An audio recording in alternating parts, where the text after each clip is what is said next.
Hello, xin chào mọi người nhé. Mùa măng nha mọi người. Hôm nay mình sẽ đưa người đi thả măng nha mọi người. Đây, măng rồi.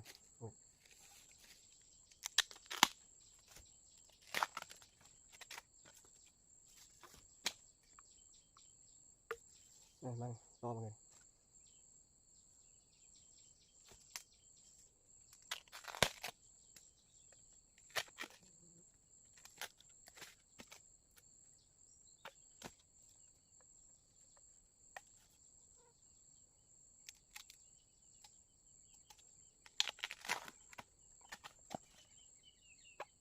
Chúng mình có măng chưa mọi người?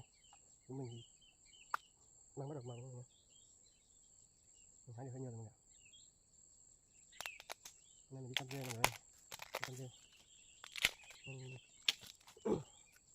Người vùng cao chả có gì ăn mọi người. Không có chợ để đi. Cho nên là phải vào rừng hái măng. Mùa này bắt đầu em mua măng mọi người.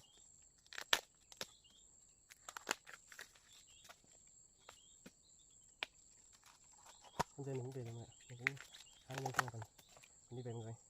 Và con dê nó tí nữa đi bán ngô của người ta mọi người. Mọi người cũng có chim non rồi nhé.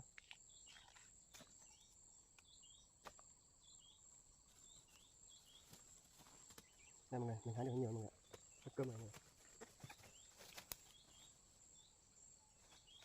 Mình có 5 cây mọi người. Mình sẽ hái 5 cây. Đi về rồi.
Mọi người, măng đầu mùa nó to như thế này. Rồi.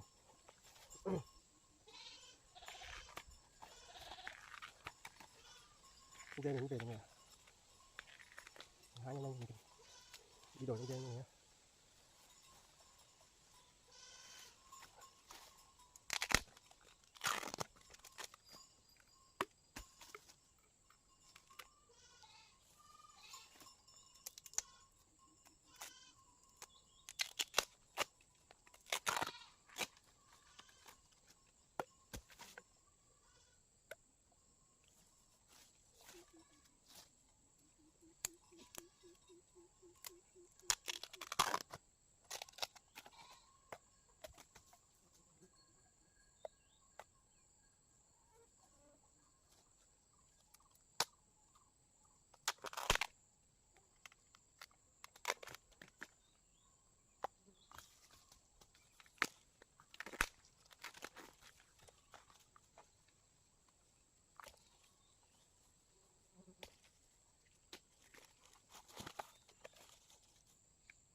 Đây, măng đầu mùa to như thế. vào mùa thôi. Đây nó to lắm mọi người. Vào mùa thì đây được 2 cái mang là đủ gia đình ăn mọi người. Nhưng mà vào mùa nên nó chưa to lắm mọi người. Mình chẳng bắt con dao gì, nhưng mà mình phải lấy tay để bền nó cứng mọi người.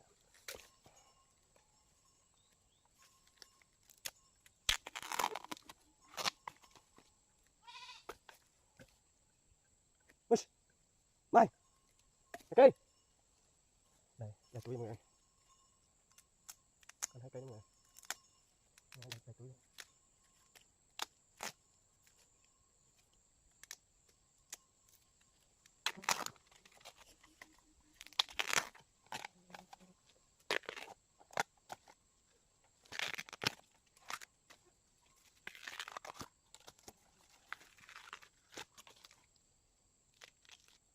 Đây, nào.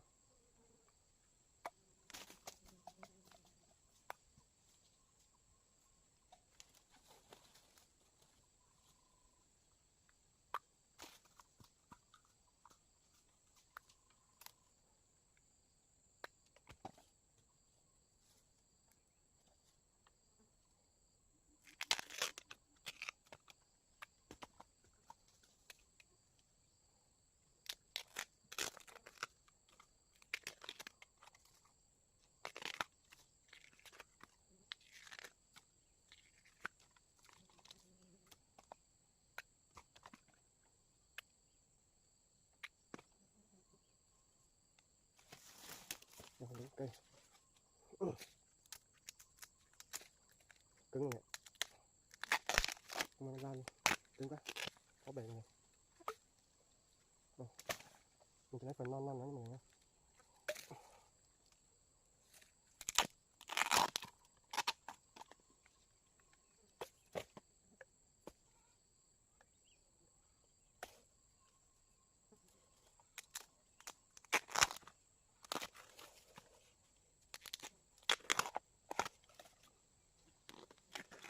Cứng quá mọi người.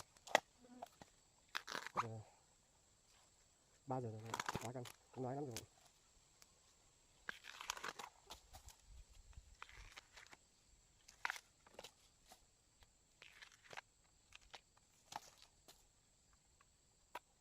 Nóng quá, áo mồ hôi.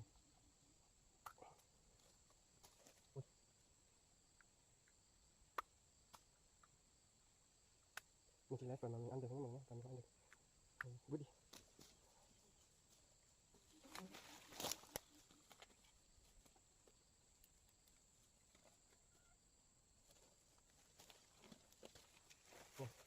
Được khá nhiều người, 2 cơm, còn 2 cơm nữa người. Mọi người xem video mình đến đây rồi, cho mình xin một like với cái kênh ủng hộ mình nhé mọi người nhé. Video mình đến đây kết thúc mọi người, xin chào mọi người nhé.